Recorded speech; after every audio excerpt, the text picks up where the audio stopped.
Yeah.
Hi, Hi, how are you? Faye. Most we're seeing each other in over the whole year.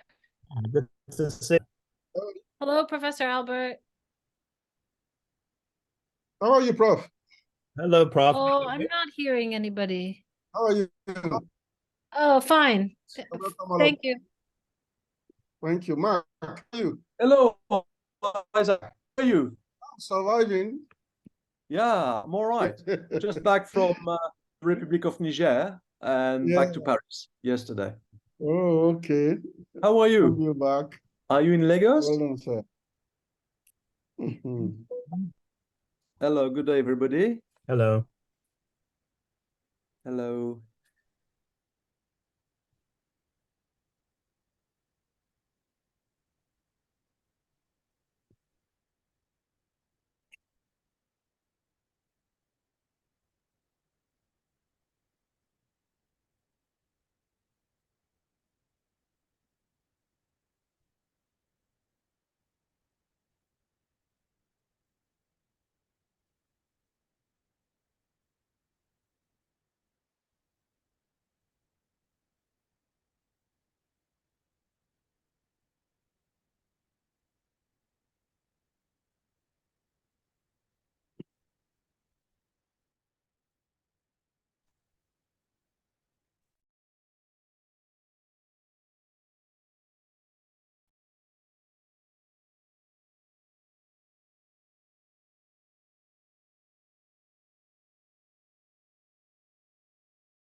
Hello.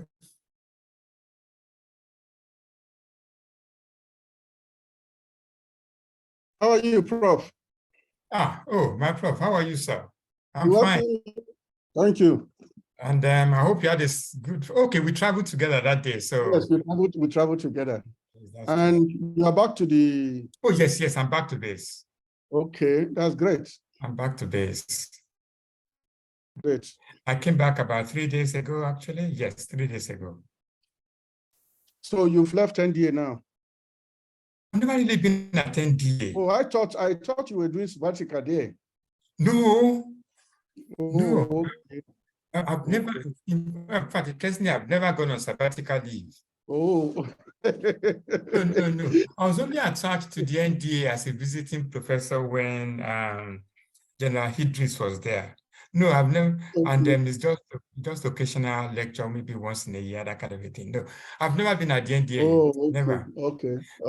The last trip was actually to the Nigeria Center. Center, yeah. Yeah, that has an agreement with Kings. Okay.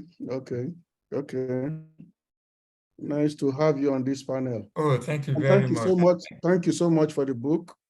Oh, and I have to thank you for taking the time to actually identify the book as one of the books that worth the attention of the conference. Thank you very much, and thanks for the time you have taken to read it. We have to thank all the panelists as well. Yes.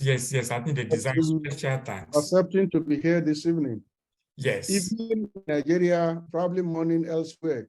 So, Bana, what is the time there now? In New York, it's 12:30 in the afternoon. Oh, okay, great. And thank you so much for making it this early. Oh, no problem. It's And, not too early. I'm glad to be here. Thank you. Oh, thank you very much, Abena. Thank you very much. Well, thank you for including me. Mm. Yes.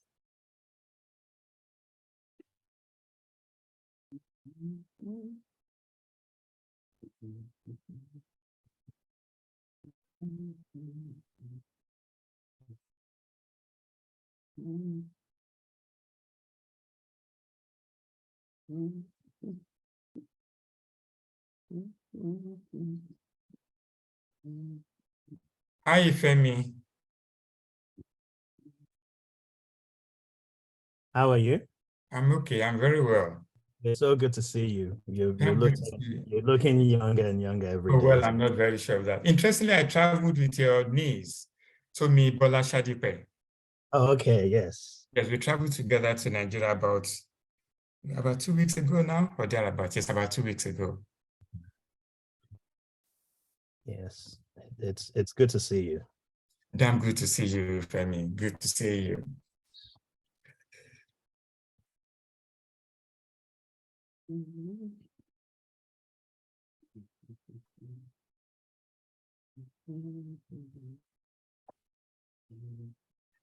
Before we get started, in fact, I actually have a question. If you don't mind answering it, or if you know any information, I've been looking at the connections of the Indian and Nigerian militaries through the NDA. Because, as I understand, the Indian military helped Nigeria Yes, establish.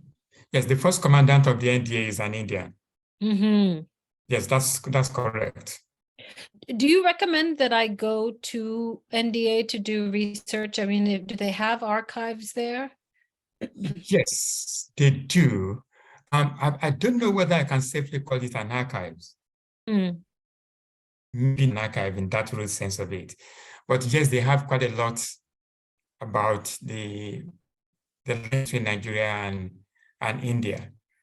And I will also suggest that you visit the Nigerian Army Resource Center in Abuja, in Mambila Barracks in Abuja. Okay. They have an archives there, and you can get quite a lot about India's involvement in the Nigerian military. Okay, thank you. So instead of NDA, I would rather, yes, visit the NDA for all that it is worth, but I'd rather you concentrate attention on the Nigerian Army Resource Center. Okay, thank you. That's okay.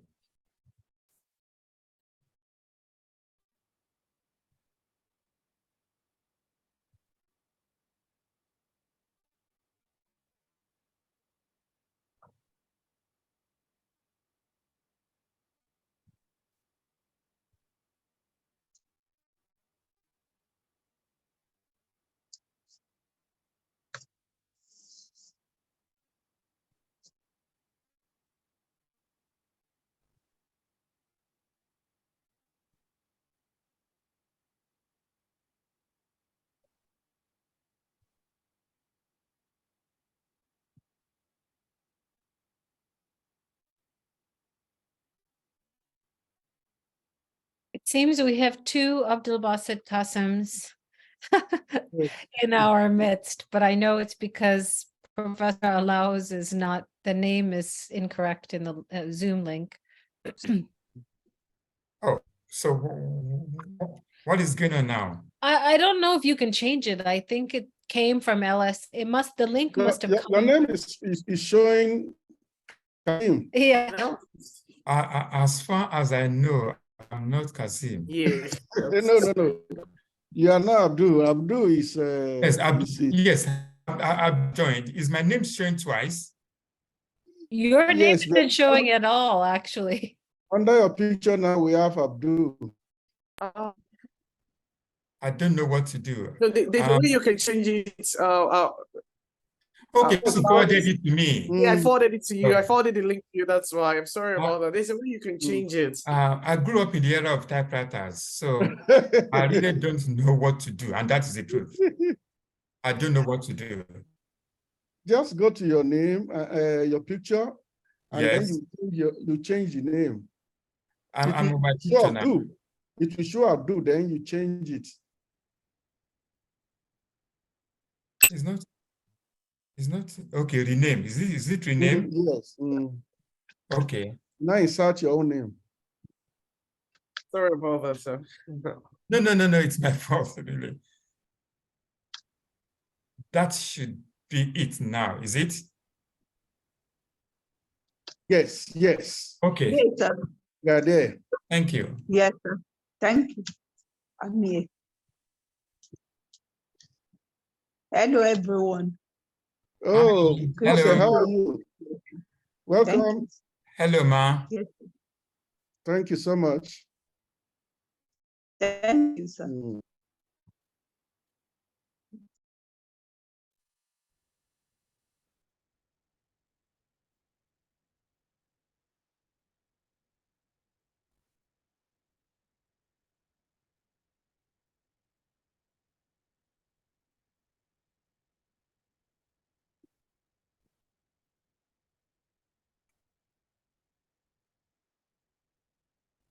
So,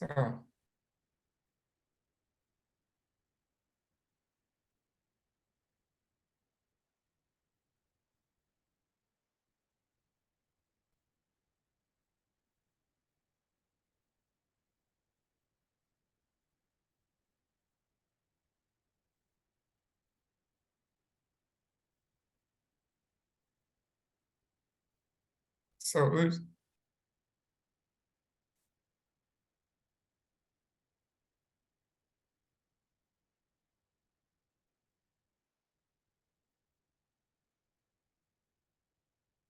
Okay. Do we get started?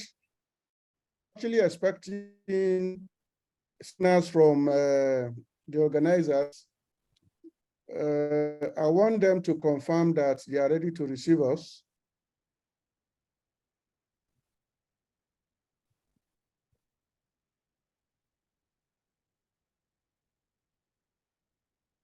So we are here.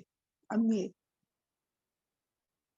So I'm trying to reach the organizers to let us know if they are ready to receive us now.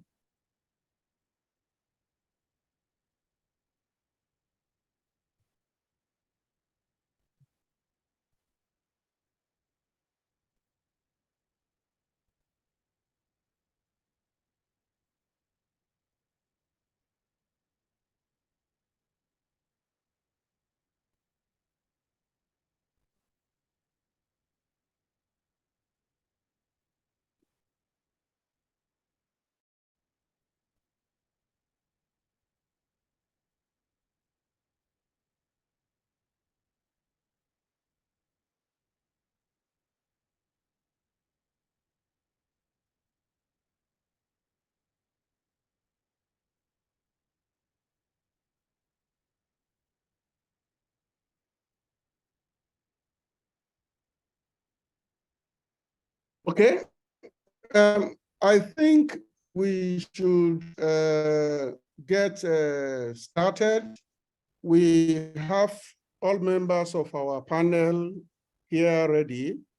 And I think the first thing to do is to thank LSA for giving us the opportunity to discuss this wonderful publication from Professor Abiodun Alao. I will start by introducing members of my panel.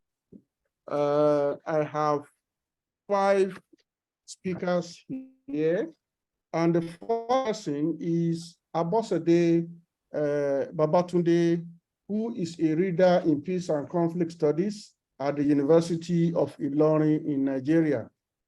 Mark de Monclo is from Institute of Research Development in France. I will call him one of the most leading scholars in the study of Boko Haram, in the sense that he's always in the field, whether in Nigeria, Niger, or foreign countries facing the problems of Boko Haram. Then our third speaker is Abul Basid Kasim. who is from University of California, Riverside in the US. He's a multidisciplinary historian. Our fourth speaker is Obana Shankar. She's a professor of history and Africana studies at Stony Brook State University, New York. Her earlier books include Who Shall Enter Paradise? Christian Origins in Muslim Northern Nigeria. And I think the other publication that I have here credited to her is really germane to the discourse today, Religion on the Move, Transforming Africa's Religious Transcape. Then our fourth or fifth speaker is Professor Olufemi Vaughan. Is the Alfred Sergeant Lee 41 and Mary Fale Arms Lee Professor of Black Studies, and is most strategic as per today's discussion is titled Religion and the Making of Nigeria. It was named a Guggenheim Fellow in 2022. And of course, the author of this publication is also online, Professor Abiodun Alao, who would prefer to be referred to just Abiodun Alao, but for this exercise, Prof, you cannot escape from being addressed as a professor. Now, our modus operandi will be for each of us to speak for 5 minutes each, and we'll go around 5 minutes. We will open the floor for questions, and then we will now allow Professor Alao to make his comments, and then I will give my closing remarks. Now, the title of this publication is provocative, and we have a plethora of publications that have actually been debating this issue of people killing in the name of God. Now, if we take a critical look at Bible and Quran, we see several verses calling attention to the criminality of people killing in the name of God. And in my own classroom teaching and research, I have concluded that many of these people kill more for politics than God. Because when you take a critical look at their activities generally, they speak generally to career criminality. They speak to criminality, and most of the time, they are responding to governance deficits. And therefore, it's difficult for us to say that God sent them to kill, or they decided to take on the responsibility of killing for God. They kill for themselves, they kill for whatever they believe in, and not necessarily for God. Now, I will call our speakers one by one, and then at the end of it all, I will make further comments. I will, further comments on the presentations. Now, our first speaker is going to be Abosede Babatunde. So please, we're giving you just 5 minutes for you to review this publication or comment on the publication. I don't want to actually dictate to us, but in my critical reading of this work, I think I focus on 3 issues: epistemology, construction of knowledge. And the knowledge here is whether anybody has the right to kill for God. And then I also look at the methodology. How did Professor Alao arrive at his conclusions in this publication? And the third aspect, which might not be of interest to us because most of us are historians, is I try to make some theories out of the arguments. So we are free to make our presentations the way we want to make it, but let us open the floor by inviting Abosede Babatunde to address us for 5 minutes.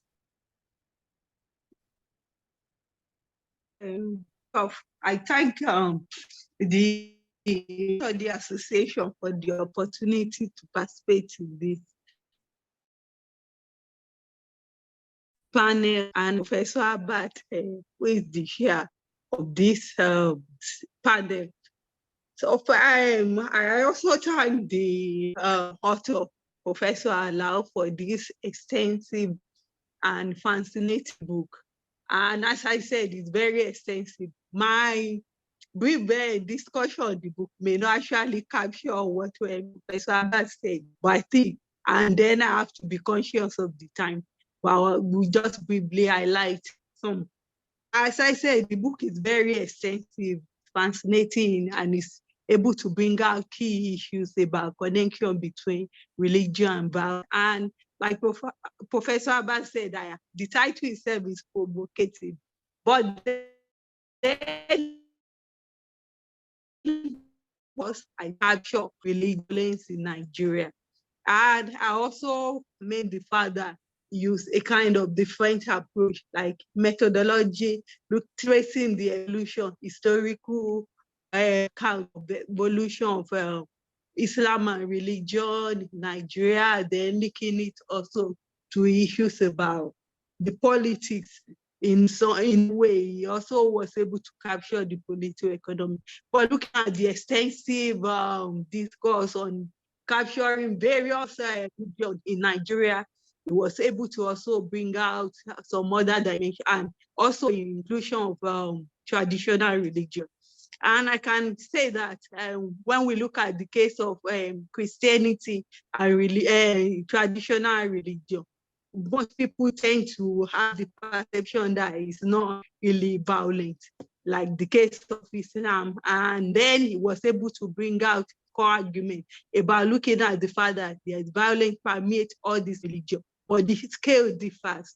And then I also want to look at some of the issues he raised about Islam, issues about the contradiction within the Islamic fraud or the doctrines, and linking it also to these issues about the major security challenge posed by Boko Haram. But one observation is also the issue of linking how Boko Haram is radicalized, issue of Salafis. But I think issue of Izala was able to clearly bring out how this also shaped Boko Haram radicalization, eventual evolution to a major terrorist or violent extremism. Then in the case of Christian, looking at the trend in the discourse, was able to bring out that there have been serious issues of violence linked to Christianity. But at the same time, the way it's phrased, the way he was able to discuss it from the northern and bringing it to other regions in the south. But at the same time, we have to look at the issue of the fact that where he framed the violence within Christianity in northern region, we need to consider the fact that this issue and violence is not only linked to issue of religion, because it's clearly linked to ethno-religious issue. For example, we brought out issue about Kaduna, and Plateau, Taraba also. But the case of Kaduna and Plateau is brought out the ethno-religious dimension. Also, the case of Plateau, we need to consider how the politics of allocation of resources are shaped. And I also need to look at the issue of also the case of towards the last chapter, he brought out issue of Hamas and that. But I think in the discourse of these chapters on violence in Christianity, you should have brought out this. And I also need to consider the case of the traditional religion. That's it. That I brought out that the conflict has been linked to cases of clashes with some groups, some youth, and also some. But I need to look at the fact that he raised the particular issue about violence linked to animal. Why about the one linked to gender, women, in terms of the Oro and the Olo or something? So I think there is not enough time to bring out all this. But also I want to comment the author be very intellectually stimulating issue Thank you that so also much. can make Thank you. for that work. Thank you so Thank you much. very Thank you so much, Doc. Time is not our friend. If we spend more than 5 minutes per presentation, we might actually not be able to meet the time given to us. Quickly invite Mark, who has very deep field into some of these issues. He's a well-established peace worker. Mark, you are my friend. I'm not going to give you more than 5 minutes. Thank you very much. Yes. And thank you for inviting me to this very interesting session.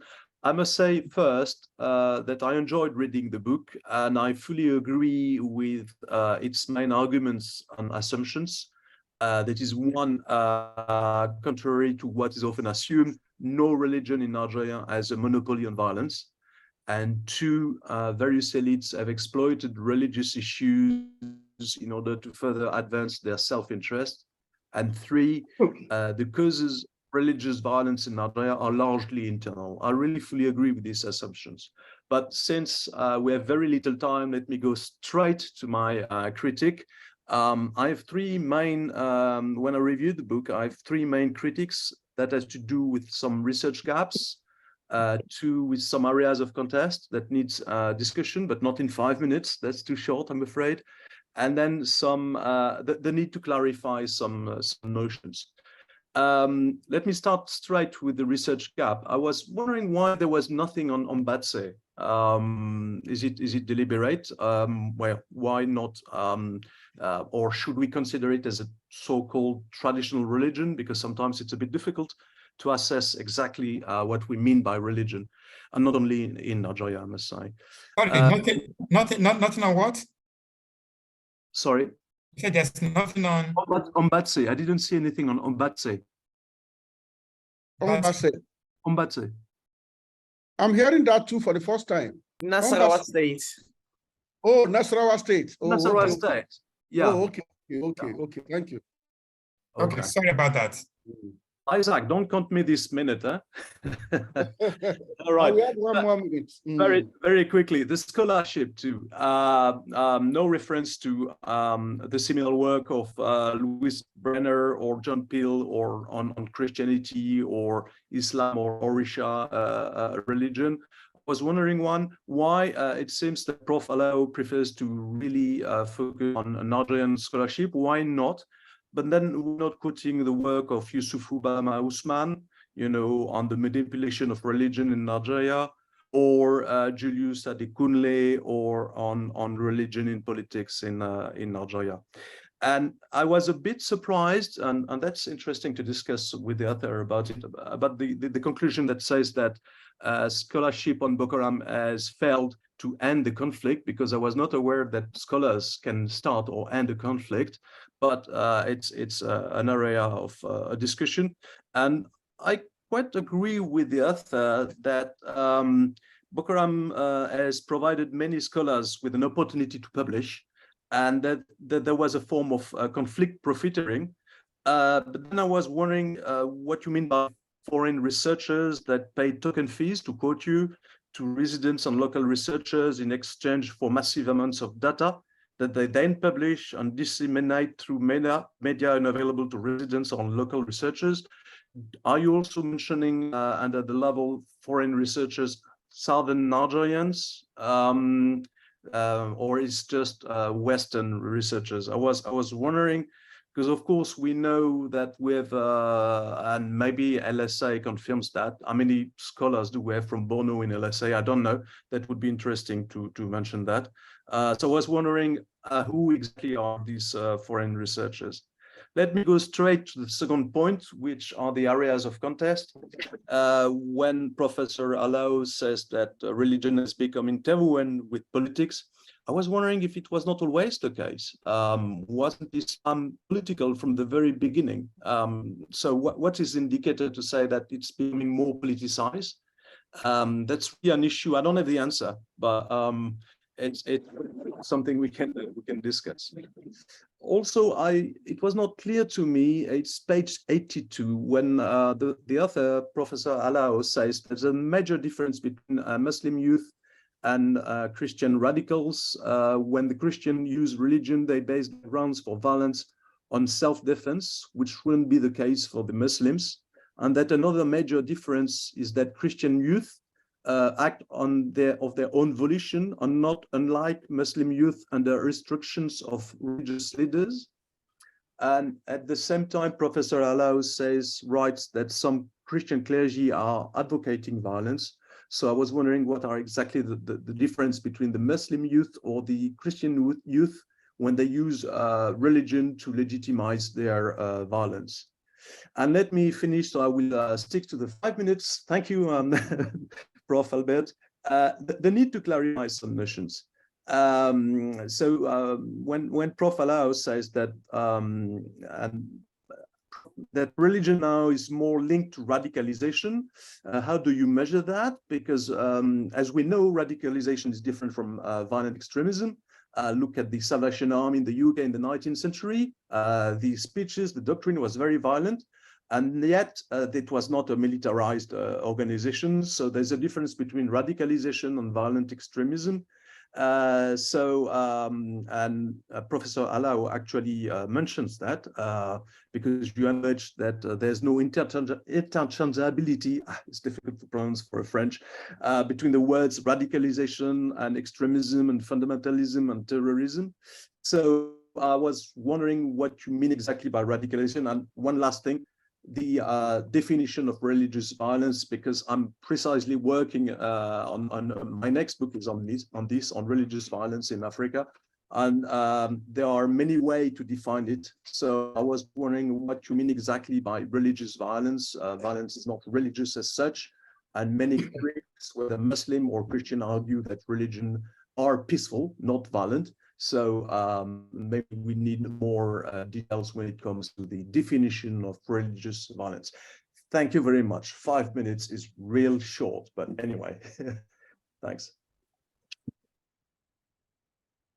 Thank you, Mark. Okay, Mark, thank you so much. Hello, can you hear me? Yes, thank you. Yeah. Thank you so much. Thank you so much. That is loaded. Let us invite the third speaker, Abdul Kasim. 5 minutes, please. Okay. So thank you so much for giving me the opportunity to review Professor Abiodun Alao's book. I have to start by saying congratulations for the book.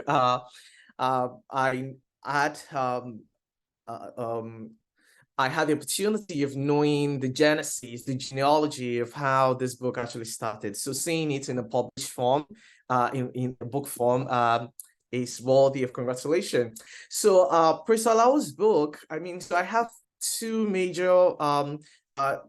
major issues actually to talk about with respect to the book. So the book actually provides a comprehensive analysis of religious violence and conflicts that have shaped particularly the post-colonial history of Nigeria.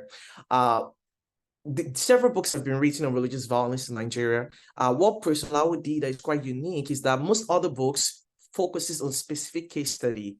Either they're looking at specific movements, religious movements, particularly Boko Haram, scholars have been studying now, or they're looking at, or they're focusing on a specific geography, particularly northern Nigeria, northeastern Nigeria, or even micro geography like Kaduna, like the latest book of Benjamin Miangwa. But in the case of Professor Alao, for the first time, and I don't know any other scholars who have done this, and you can correct me, but for the first time, we have a book where the three spectrums of the religious traditions in Nigeria, the Islam, Christianity, and African traditional religion, and their intersection with politics, with violence, for the first time, there's this convergence of discourse around these three different religions in a single book. I don't know any other book that have been able to do this, and I think this is one of the strengths of the book. Another strength of the book as well is that Professor Alao argued against single factor explanation. Now, for most of the books on religion and violence, there's this fixation on single factor explanation. I think the only, maybe in recent time, maybe Alex Tunstall's work or Professor Abdulrauf Mustafa's and Katie's work to look at different like factors that support religious violence. But for most books, the focus is often either on economic deprivation, focusing on poverty, socioeconomic challenges, or the focus is often on like religious ideology, doctrine. But in the case of Professor Alao, he employed an eclectic framework showing the intersection of different themes and how they connected, in betting like of the second episodes of religious violence in Nigeria. I think one of my major critique for the book would be about the sources and methodology. The sources and methodology would be my major critique for the book. And I'm saying this because I wish that Professor Alao actually employed more of ethnographic data. I wish that Professor Alao actually employed more of like oral history text. He used newspaper archive, but the newspaper archive was more fixated on particularly Newswatch. But there's so many other newspaper archive that chronicled these episodes of religious violence. New Nigerian Archive has been particularly helpful. Nigerian Era, they've also been quite important. But Professor Alao, there's that limitation in terms of the engagement, even with the newspaper archive.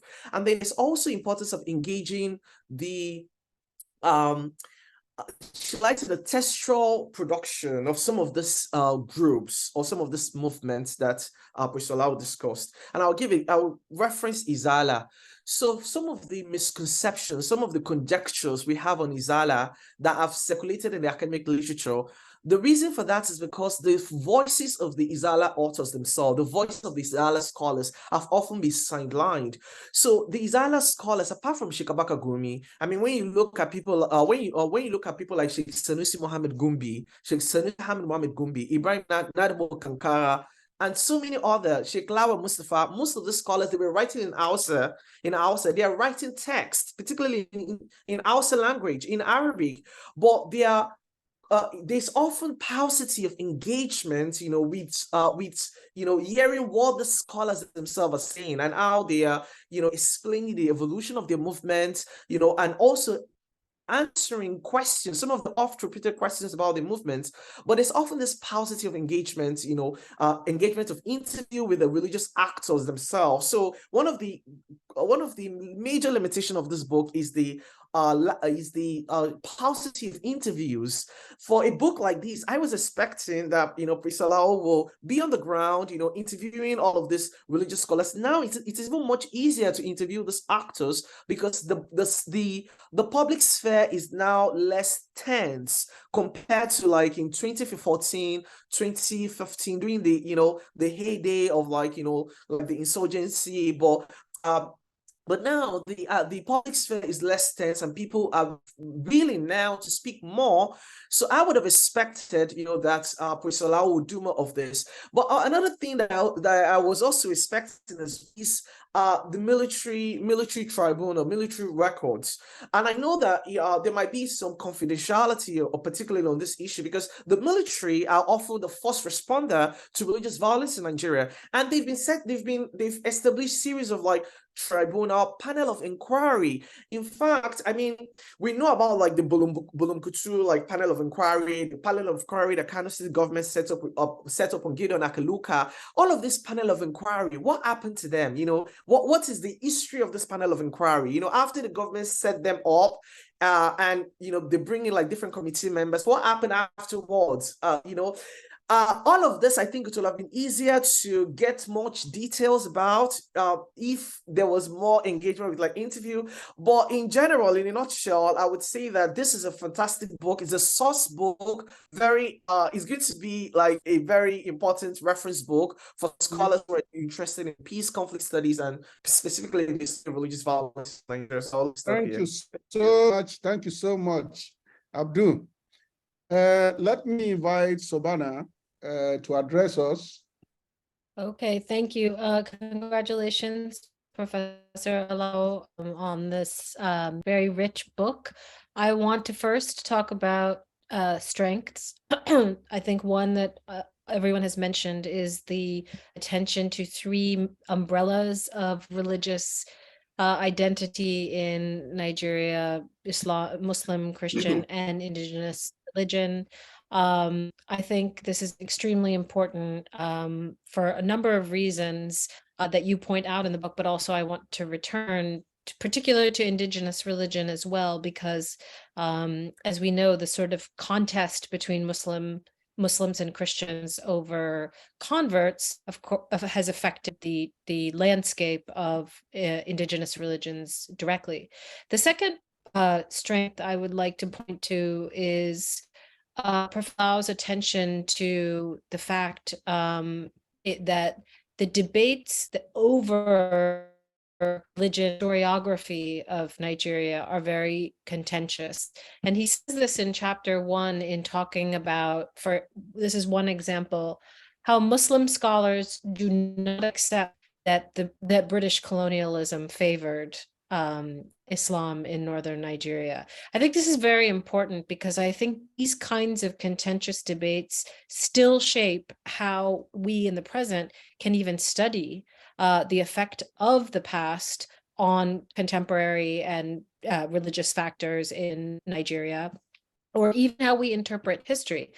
For example, I have detailed in my own work how elite Hausa Fulani took advantage of many of the colonial infrastructures that they claim now to have resisted, including Christian schools, missionary schools, hospitals, and other institutions. And I think this is very important because this there's so many schools of thought on scholarship within Nigeria that these have to be contended with in talking about the topic at hand. The third strength is the discussions of gender violence. I think this has already been discussed, but including discussions of the hijab and how hijab has galvanized certain actions and debates, girls' education, and the general insecurity of bodily safety in the country. And then the fourth strength that I will mention is the global entanglements of Nigeria's religions and religious conflicts. And I think if we look at traditional indigenous religions, Islam and Christianity, all of them have transnational connections. If we look at indigenous Yoruba religions and the connection to the Atlantic world, Islam throughout the Middle East and even to Asia, and Christianity to countries in the West, as well as now increasingly as Nigerian evangelists are making a lot of strong pushes into the East. So I think on global entanglements that comes towards the end of the book is very important. Professor Alao includes Iran, Israel, and this is a very interesting and important area of research. So some areas to push the debate further. The question of dissent and censorship. I was surprised not to see more discussion of Islamic dissent earlier centuries, even before the jihad, but even during the jihad in the 19th century. Murray Last's work on dissent being almost an ever-present feature of Islam in Nigeria, not just northern Nigeria, but also in central Nigeria as well. And I think this is significant because dissent, of course, has produced violent repression, which has become even part of the state and state's position towards media and religious discourse in different ways, whether it's prevention of preaching in different places. But the question of dissent and censorship, it seems to me, gets to the heart of why it's so difficult for any governmental regime to manage this diversity of religious thought, which in turn produces its own kinds of violence. The second area I would push is to in the discussion of the global connections. I was struck by the absence of discussion of American Christian influence in Nigeria. Specifically thinking of American evangelical missions of the sort of Sudan Interior Mission or today ECWA in northern Nigeria. because as people have argued, the type of Christianity that was inculcated was not a kind like Catholicism, certain forms of Catholicism or Anglicanism, but in fact a very evangelical mode of Christianity, which produced a lot of tensions. And it produced its own form of radicalization, Christian radicalization, which we're seeing all over the continent now, Uganda to other examples. Third, because of time, I'm rushing. I see already Professor Albert holding up his finger. Third, conversion cultures. I was thinking again of how indigenous religion affected by both Islam and Christianity, having these very intensive proselytization cultures, but campaigns like the Sardanas campaign, as well as other campaigns that we find in Christianity, and what this has to do with violence, because conversion has often come as forcible conversion. And finally, epistemic violence, and I think Marc Antoine's comments relate to this too. What kind of violence is being produced on what we know as sort of epistemic violence on Nigeria? For one, since the outbreaks of religious violence have escalated, other topics have lost interest to researchers and have not been funded. Secondly, what about the you've mentioned extraction, but also sources that we think about. Where are these sources to be housed and collected and researched? And finally, one last point, indigenous religions, how do we even research them anymore? I'm sure your experience could tell us a lot, because there's been so much erasure of indigenous religions in Nigeria. But these are future agendas that your book has set, and I'm very excited for the book's release and what will come after that you have inspired. So thank you. Thank you so much, Sobana. That's very good. Now we take the last speaker, Professor Von. Over to you, sir.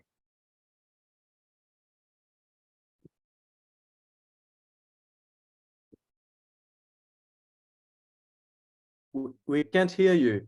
We can't hear you. Okay, thank you. Sorry. Yeah, thanks, Professor Albert. Rage and Carnage in the Name of God is one of the most analytically, in my opinion, rigorous, conceptually refined, and historically grounded scholarly books on the study of religion and state society formation in Nigeria. So given the connection of religious movements, virtually every aspect of the post-colonial Nigerian state and society, alongside the growing dominance of religious themes in Nigerian studies in the last 3 decades, this intellectually sophisticated book provides timely and compelling insight for the discerning student of Nigerian politics, history, and society, especially those who are seriously concerned about the crisis of governance in Nigeria. In this conversation with Professor Alao, the author of the book, I will highlight 3 major contributions of this book to the rich multidisciplinary and interdisciplinary scholarship on religion and state society formation in Nigeria. I'll end my initial observation with queries on matters pertaining to contextualization and conceptualization in this landmark book. The first notable contribution of the book is essentially, for me, conceptual. From its very beginning, religious structures, whether Christianity, Islam, or indigenous religion, not so much as belief systems, worldviews, or cosmology, are deeply embedded in the structures of Nigeria's heterogeneous societies. This, in my mind, is the author's, as the author suggests, is critical to any rigorous articulation of the recurring crisis of religious violence in Nigeria. The second important contribution of the book lies in its comprehensive sociological, historical, and political analysis of the active engagement of indigenous religions in religious violence in Nigeria. The nuanced discussion of the many case studies from the Southwest and the Southeast challenges popular assumptions that present traditional African religions as passive, even by recipients of the onslaught of Nigeria's two world religions, Christianity and Islam. Much of the scholarship on religious violence in Nigeria has essentially focused on Christian-Muslim confrontations, especially in northern and middle belt states. As far as I'm aware, this is the first comprehensive and critical scholarly intervention on the important place of indigenous African religions in the study of religious violence in Nigeria. The third significant intervention of this book lies in the authoritative analysis of Islamicist terrorist movements, notably Yaitite Sene, Fulani Muslims, and most importantly, Boko Haram, in a systematic study of religious extremism and violence in Nigeria. Indeed, with impressive discussions of the historical context, origins, structures, objectives, doctrines, ideologies, strategies, and regional global alliances. The chapter on Boko Haram stands out in opinion as truly exceptional and exemplar among a body of outstanding works on this highly researched subject in Nigerian studies in the last decade. I'll end this initial intervention with two queries for my erudite friend and brother, Professor Abiodun Alao. While Professor Alao's book provides compelling analysis of religious structures in Nigeria's body politic, especially its important role in religious violence, the book does not explain why religion as a belief system with deeply embedded worldviews and cosmology is such a powerful force in the Nigerian post-colony. To overcome the instrumentalist analysis that dominate the study of religious violence in Nigerian politics, in my opinion, quite wrongly, I think it will be essential for scholars of Nigerian political and religious studies to reflect more carefully on the deep cosmological and ontological issues that define religious beliefs among diverse Nigerian peoples, and the context in which these religious beliefs are reconstructed to mediate the crisis of the post-colonial Nigerian state and society. My second query is essentially analytical on the central subject of religious violence, and that is, what are the precise role of religious movements in the crisis of the Nigerian nation state? In this context, it will be useful to better underscore the crucial role of Islamicist movements as expressed through, for example, expanded Sharia, and Christian charismatic movements, largely its new formidable Pentecostal variants, especially in the context of the crisis of the post-colonial Nigerian state, neoliberal globalization and transnationalism in the last 3 decades. This perspective, we will require, as Professor Alao gestured, a critical historicity of Nigerian state society formation, engaging dynamic communal, ethnic, regional, gendered, and class identities, going back to the transformative Fulani Muslim reformist movement and Christian evangelical movement of the 19th century. So overall, Rage and Carnage in the name of God pressing on religious violence in Nigeria, arguably the most enduring crisis confronting contemporary Nigerian society. My warmest congratulations to my dear brother and friend, Alao, on the publication of this landmark book in Nigerian political and religious studies. Thank you very much for your time and attention. Thank you very much, Professor Vaughn. I think we have all done excellently well, and I'm also sure that Professor Alao listened very carefully to all the presentations. I will attempt to call attention to a number of issues that came up. We are all in agreement that this is an excellent book. The book is timely in the sense that Nigerians, non-Nigerians are asking questions why the scale of religious violence in Nigeria is increasing. And I think we are all in agreement that this book is novel in terms of bringing the three religions together: Islam, Christianity, and traditional or indigenous religion. And our conclusion is that probably none of these religions is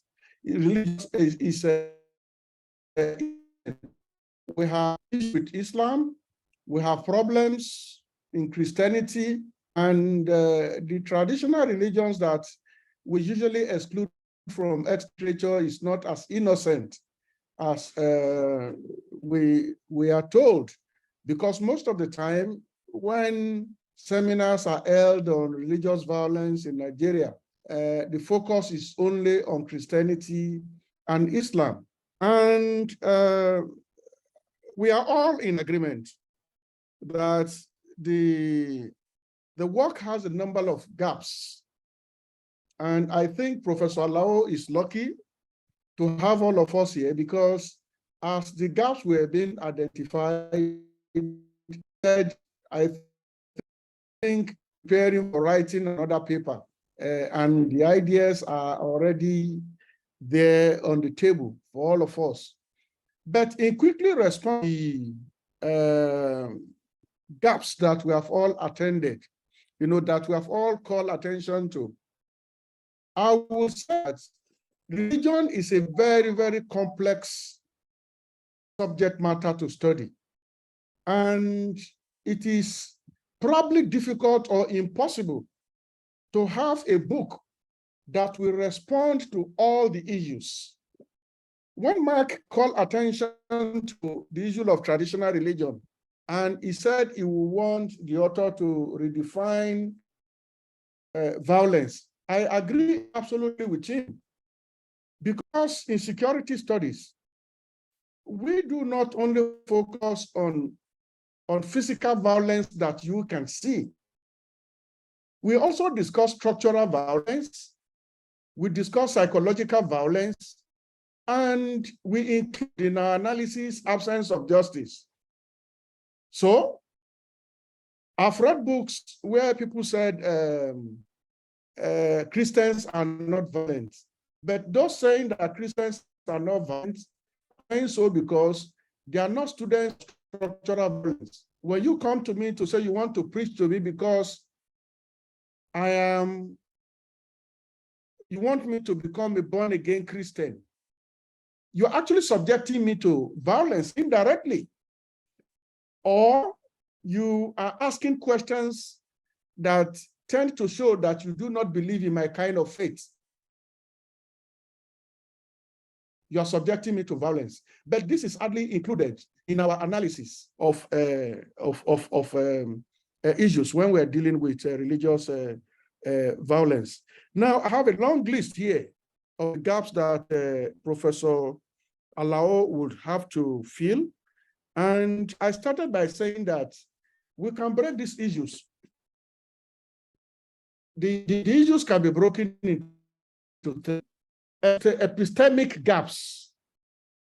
All of us referred to different epistemic gaps that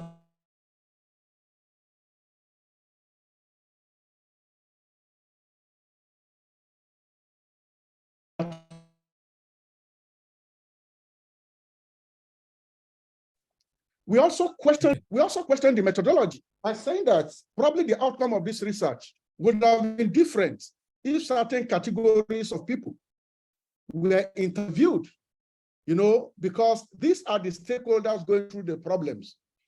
And that some of the literature we consulted in writing this paper probably would not give us as much information as those going through the problem. So what I would do is to invite Dr. Alao to respond to some of the issues. I was actually in that we'll give 20 minutes to our audience, but I think the way the discussion is structured is to say, this panel should say what it wants to say, then probably the tape will be given to colleagues later to interrogate. So, Professor Alao, we invite you to respond to what could be responded to. But I think I support you by saying that it is impossible for you to capture everything in this study, but that some of the ideas that have been canvassed here could be used to actually do a follow-up, write another paper. Over to you, sir. Yes, thank you very much. Can you hear me? We can hear you clearly. Yes, thank you very much. And one tends to enjoy when one work is being discussed. And coming from a team like this, I think I am deeply humbled. And I want to thank you for the interest you have shown in the work. I know all of you by reputation, with the exception of people I've known for close to 30 years, and Professor Albert, and also Bassett, but all of you, I know you by reputation, so please, good reputation, I must stress. So, and I want to thank you for the questioned endorsement that you have given the study. Let me first say something about the title of the book. I think the title, the actual title I gave the book initially was Holy Anger and Sacred Killing. That was the initial title I gave it. But Duke got to me and said that there are two hands, holy religion and violence in Nigeria. There are too many hands, and I should come up with another title. And it was my daughter that suggested Rage and Carnage in the Name of God. I think it's only appropriate that I make that, that I grant that concession. You said about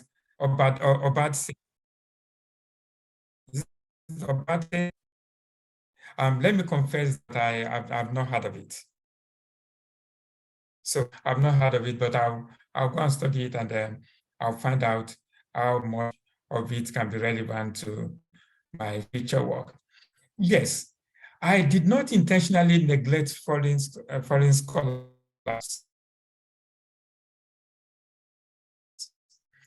There's a limit to which I was ready to go on the historical chapter. So I really had to ration what I have to say. In cases where there are repetitions, I just kind of select one and then go by it without actually looking very deeply as to where the sources came from. So I did not deliberately neglect foreign scholars in preference for indigenous ones. So I think if there's any of such things, that it is not intentional. Now,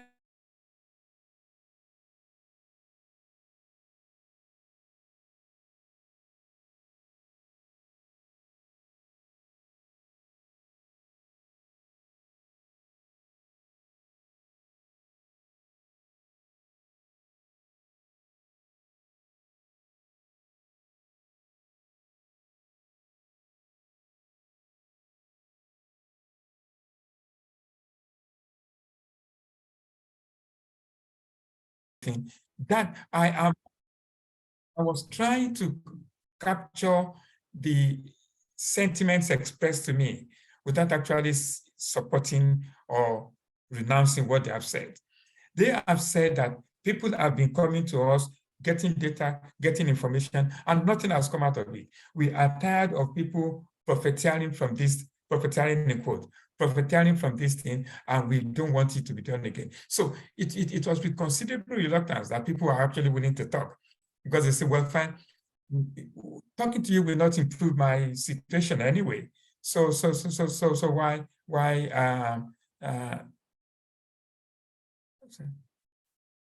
well, I'm just reading what I said. Don't you think a Lagos? Well, to tell you the truth, those people will not be in a position to identify a Lagos scholar. let's face it, they won't be able to, they won't ask where have you come from. It is possible that a Lagos scholar will be prophesying as much as a scholar from London or Italy or whatever.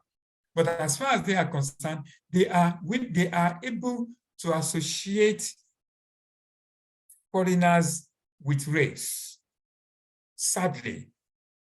But that is the sentiment that I got from my discussion with them.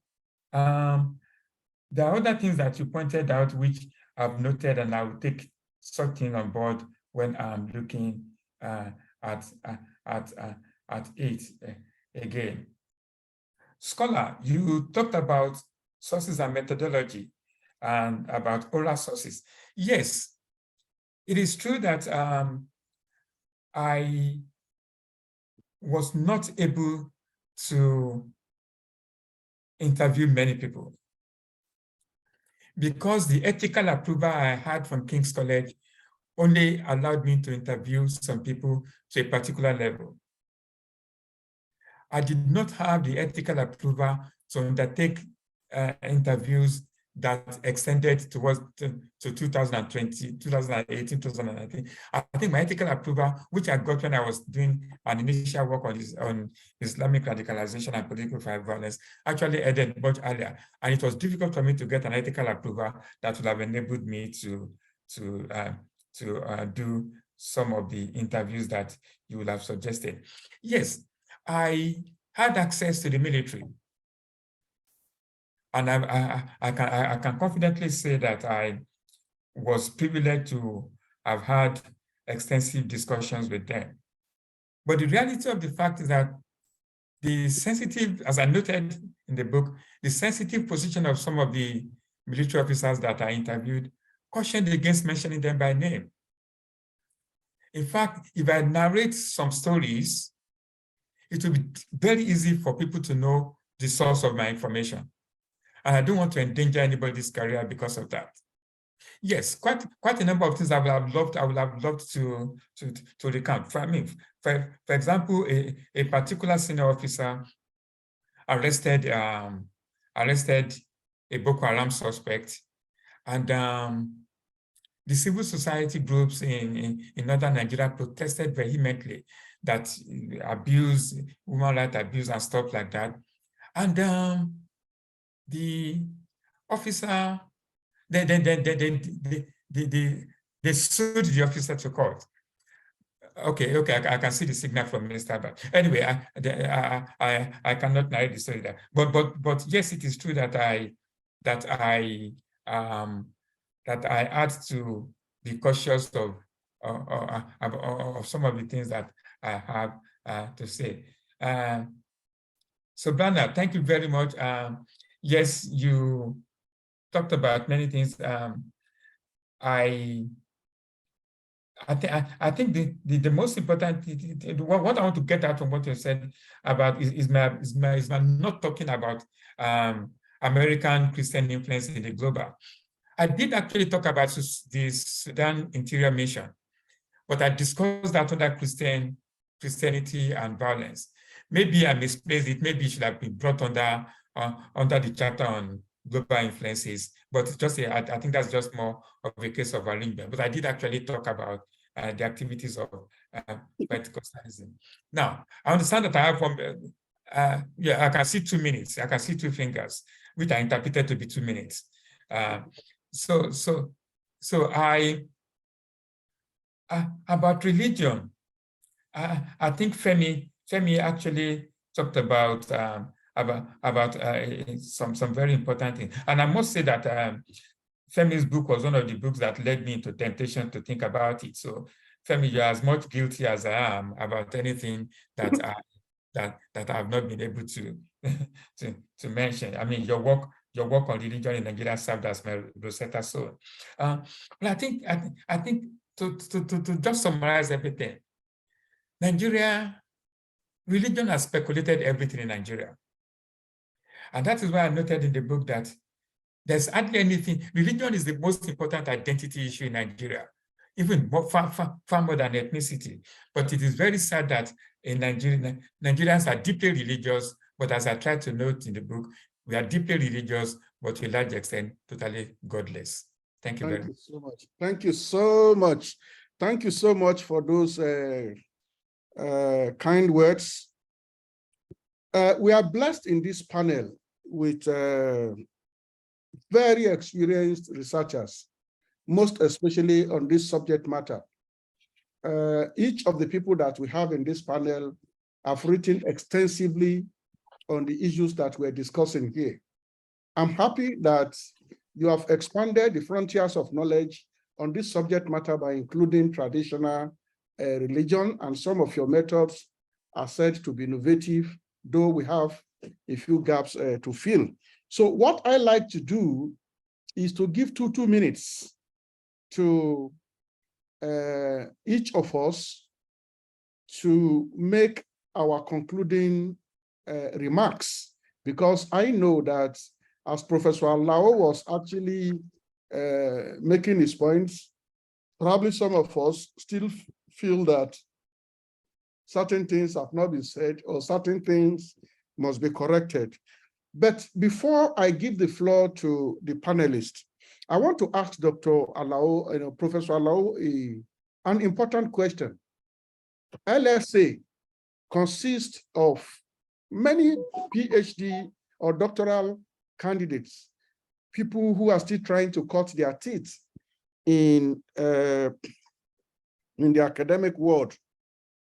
You said you were not given, you were denied ethical approval to cover a number of things that ought to have been covered in this publication.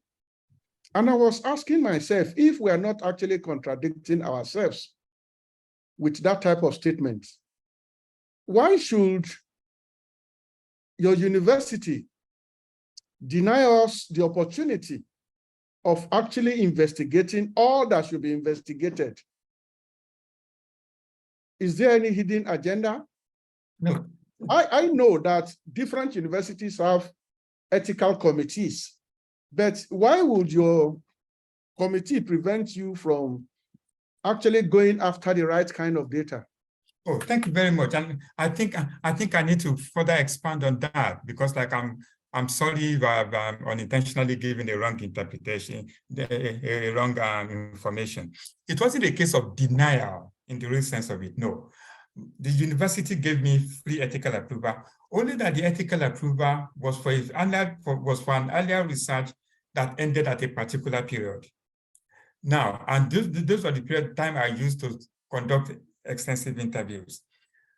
To get an ethical approval, to take it to extend an ethical approval will involve another long procedure. So that was what happened. It wasn't a case of denial. It was a case of. I think you have made your point. Thank you so much. Let us give 2 minutes to each of us, and this time around I will not call your name. Just come in, as you are. I mean, he has provoked us. So with your provocation, with your high level of please just jump into this discourse. Over to you. Yes, Mark. Thank you, Prof. Okay. I think I appreciate Professor Ada for the extensive research, and like Prof said, he has expanded the frontier of knowledge, and he has also been able to bring out that can serve a race constitute basic for further research. But I think his work also bring out the complexity of the politics of religion, and at the same time, religion and ethnicity in Nigeria. And then there's a particular statement he made in the work that caught my attention. He mentioned the issue about how the Hausa Fulani and the Yoruba, how they frame their identity, where he said that the Hausa Fulani first identify as Muslim before they identify as Hausa Fulani, and then as a Northerner. While in the case of Yoruba, they identify first as a Yoruba before their religion. And I think this is also debatable, because I don't think it's general, it's not absolute. And the case of current 2023 election, the pattern of voting between Hausa and then the contender having a Muslim ticket, it really brought out these issues. So I think we can. Thank you so much. Thank you so much. Thank you so much. We invite the next speaker, Mark. Yeah. Thank you very much. No, I just wanted to say that we're all struggling with this notion of religious violence, and not only Professor Alao. You see, you have the Marxist view that says that God does not exist, so religion then are just a political construct, which means that religious violence does not exist, it's just political violence. Then you have religious clerics who claim that their religion is peaceful, so it cannot be associated to violence. Then they claim that the youth who perpetrate violence in the name of Allah or Jesus are not Christians or Muslims, so they excommunicate them. If you listen to the Muslim scholars in the north, they will tell you that Boko Haram is not Muslim. So it's another way to deny religious violence. It does not exist. These people who perpetrate violence in the name of religion are not religious. They don't belong to our religious community, you know. So it's another way to repudiate the notion of religious violence. Then you have the third way to understand it, which is the sociological analysis that shows that religion is a way to legitimize an insurgency, for instance. But that's all, because there are many other reasons that can explain an upset, you know, a rebellion, an insurgency, and these religions are not religious. So the sociological analysis will not deny religious violence as such, as a notion, but it will show that the so-called religious radicalization is only a small part of structural causes that can explain violence. So thank you so much. Thank you so much, Mark. Before I go, because I really have to stop in 15 minutes. Sorry about that. Yes. Sorry. Thank you, Mark. You are actually dragging us into the terrain that I think this all of us are trying to avoid, and which is the theoretical arguments. Because by the time you come up with the theoretical arguments, we begin to see the gaps in some of our analysis. What you think exists, in some cases, do not exist when you test them theoretically. Please, we invite the next speaker. Let me just mention that, and I don't want to be provocative here, that perhaps really the problem we're struggling with is the extent to which we reify religious violence, right? Or extremism and radicalism. So these are really very important, in my view, analytical questions we need to reflect upon. Of course, it's important to engage religious violence in a place like Nigeria because of its significance and because of its obvious and its impact is real. But for me, part of the real challenge, and even in some instances, the frustration with this subject, is the ways in which we engage these issues in very specific subfields. So I think one of the things we need to do, and I think the beauty of Abiodun's work is that the work is distinctively, as I said earlier, interdisciplinary. It doesn't really resolve everything, and it cannot, as rightly mentioned by Professor Albert. No, there's no such book. So if we're thinking about religious violence, we also want to think about a whole host of other questions, as Shabana rightly mentioned. And it seems to me that what is important here, again, another analytical question, is the extent to which, when we think about Christianity, Islam, and indigenous religions, it's really important for us to reflect on the intersections and overlapping nature of these various categories. They're not distinctive as we always assume them to be. These are really fundamental ontological questions that are really very important. Christianity and Islam, in all their manifestations as movements and ideas, are generated out of structures of Africa's many, many different societies. In the case of Nigeria, you can't really engage the question of the impact of Christianity in a Yoruba context, for example, without thinking deeply about Yoruba belief systems. Good. Worldviews and cosmology. Therein lies the problem. Nor can you really engage the subject of the many iterations of Islam, whether it is radical, conservative, extreme, or whatever we choose to call it, without really thinking seriously about the nature, the contending nature of Hausa Fulani and other societies that constitute that region. So in a way, it seems to me, I don't want to go on and on. Once we really focus attention on extremism and violence, as I think we should also really be mindful that these questions reside in the real human agencies of the people that we're studying. And I think that element is important. One last observation I want to make, Professor Albert, is this. Yes, sir. As we think about the extreme manifestations of Islam and Christianity, it is virtually impossible to really think about what is constructive and meaningful in Nigeria without also thinking about the impact about the role of these religions, at the level of ideas, ideologies, constructing societies in all kinds of interesting ways. To give one example, one important element is really the subject of education, for example, whether it's Islam or Christianity. There's no way we can really think seriously about the ways in which the local and the global intersect in very complex ways without thinking about the many, many forms of how Islam and Christianity are produced in a variety of Nigerian contexts. So I just feel a need to sort of mention this, that yes, it's important to engage the subject of extremism and the subject of violence because of its obvious significance. But we certainly don't want to engage the subject outside of the confines of the ways in which society is produced over time. Thank you so much, sir.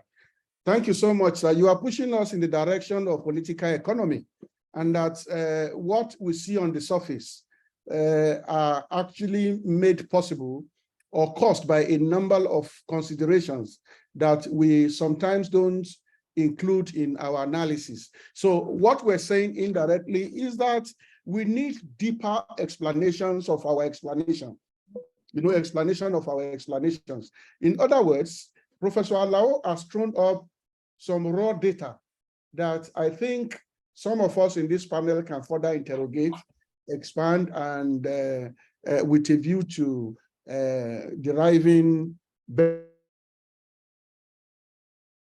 understanding of what is happening to our society. Sobana, do you want to comment? Well, I guess, a lot of the things that I would say have been said, but I will also like to draw attention to the fact that there are so many non-religious violence, roots of violence as well, or manifestations of violence. So if we take different groups, say in the Delta, for example, that their ideology is not necessarily motivated by religion.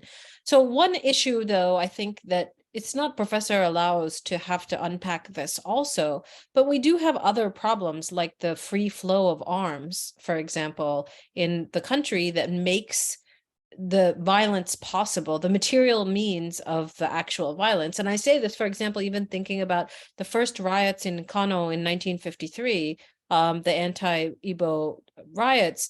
I mean, the availability of weapons made the conflict violent in a way that it might not have been able to be violent. And so it is too much to take on in one book, but this is only to say that the complexities of Nigeria are huge, but Nigeria is so important to dissect because if we look around the world, I mean, I'm thinking about other regions as well. I mean, relatively speaking, Nigeria's this level of violence is maybe 20 years old, 25 years old. If we look at regions like South Asia, there's been religious violence that's been ongoing. So Nigeria this book makes possible Nigeria in the global context. And I think it's very important to think about this. What does Nigeria mean for the world, and understanding Nigeria as a case? Yes, thank you so much. As bosses, Dr. Babatunde said at the beginning of this exercise, I think we need to look beyond Nigeria. What Sobana is saying is that we need to actually contextualize what is happening in terms of what is the global dynamics, globalization. That when we bring globalization into the discourse, we might actually begin to have a better understanding why people will be willing to kill. For example, if you do not have arms, then it becomes very difficult for you to kill physically. So we need to take into consideration the factor of globalization. But Sobana said something that is of interest to me. She said Nigeria is too important to dissect. I want to add that Nigeria is too complex to dissect. And for everything to be done in a book is near impossible, as Professor Vaughan actually said. Now, Abdul, are you still there? Yeah, I'm there, sir. Yes. Please, So let's give have 2 minutes for even being quiet. Okay, sir. So I have two major contributions to make as a follow-up contribution. The first one, I think it's very important for us to decolonize some of the terms we actually use. For example, Islamism, jihadism, and even like radical Islam. And the reason is because I am particularly surprised. I've been working on the missionary archive for quite a number of years now, particularly the Sudan United Mission Archive, the Sudan Interior Mission, and the Christian Missionary Society. And looking at the Sudan United Mission Archive, particularly the archive of William Kalkoum and Lucy Guinness, I am surprised that some of this term we use, Islamism, jihadism, can actually be traced back to the missionary records of people like Bishop Tugwell. So it's very important as well to these terms, we need to unpack these terms. And then the second thing is, it's very important for us to expand the archive we actually draw knowledge from.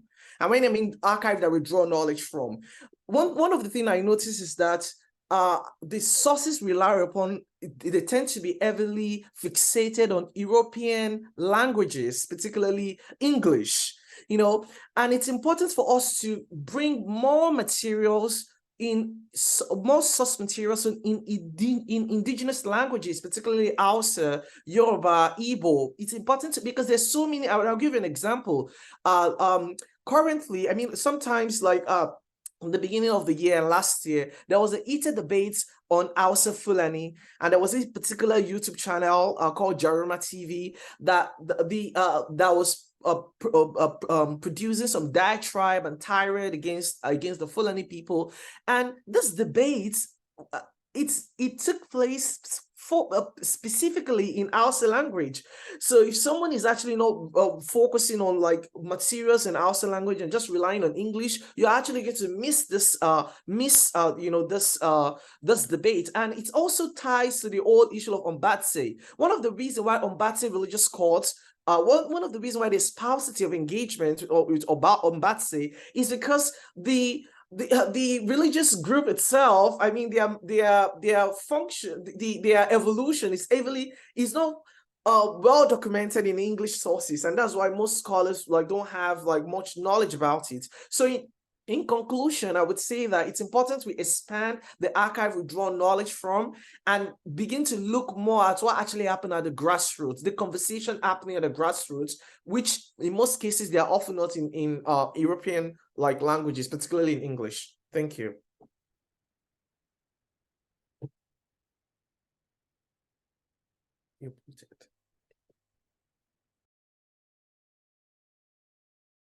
Isaac, we can't hear you. Your mic is off. My mic is off, yes. I said I want to thank all of you for being part of this constructive engagement. As I was listening to Abdul, I was reminded of my own work on religious violence in Nigeria. And in my own work, I concluded that to every religion, you have three important aspects that could lead to violence. The first is that there is the religious truth. Every religion has its own ways of packaging truth, what is considered to be right or wrong. And then every religion also has its own rituals, the things that you have to do, and that we isolate you, present you to outsiders as belonging to that religion. And then the third is what I call strategic engagement. How you engage the society that you really want to bring to your side. Now, as Abdul was making his presentation and he mentioned Bishop Tugwell, I remember his experience in Kano in 1901. Bishop wanted to take Christianity to Kano in 2001. And as they were approaching Kano, they were trying to enter the city. They started singing Christian hymns. And the team was told by the emir of Kano, and they were sent back and were warned never to return to Kano. And they quietly went back. But I think one reason for religious violence in our modern day society is that people want to force their religion on other people. There is nothing wrong with our having different religions. But if your engagement strategy is troublemaking in nature, then you are most likely to have violence. Whereas Togwell went back in 1901, today's Christians will not go back. They preach to you today. You reject what they are saying, they will come back tomorrow. Muslims also don't do, Muslims also believe that you have to be forced to become part of their system. Now, traditional religionists were either to consider to be innocent. Reading Alao, I'm saying they are no longer innocent because they too have their own issues. Now, we thought in the past that they were innocent because you are not forced to join any traditional religious group. But we are, from the analysis that we have seen so far, they are equally not innocent. So I want to commend Professor Alao for producing this excellent work. I think all of us in this panel are in agreement that you have expanded the frontiers of knowledge by producing this book. So I think we should clap for you. I think we should all clap for you for producing the work. But I also want to say that everybody in this panel is a star in this field, because I've read the work of Mark, I've read the work of Vaughn, I've read the work of all of us, including my students, Bosede. You have all contributed in different ways. But when you bring all these works together, yes, the message that I'm receiving is that there is no one person that can actually touch all the issues in one publication. So we are contributing different aspects. And I think with today's discussion, we have succeeded in interrogating Alao's publication in the context of our own field experiences. So I want to thank all of us for coming. And I want to also thank LSA for giving us this opportunity to meet as a body of scholars. And I think at this level— Excuse me, sir. Excuse me, yes, Chair. Before you round up, let me express my deep gratitude to you all. I'm very, very grateful. Thank you so very much. Thank you, Savannah. Thank you, Femi, my old friend. Thank you, Abdulbasit. Thank you, Mark. Thank you, Abosade. I'm deeply very grateful. God bless you all. And I want to see all of us to keep up the good work, because you are all excellent scholars. And I'm happy to be the chair of this panel. Thank you so much. Thank you, Professor Albert. Thank you. Thank you very much, everyone. Great. Thank you for we appreciate you all. Thank you very much. I'm very grateful. Thank you, Mark. Thank you, Bossa. Thank you, Professor Albert.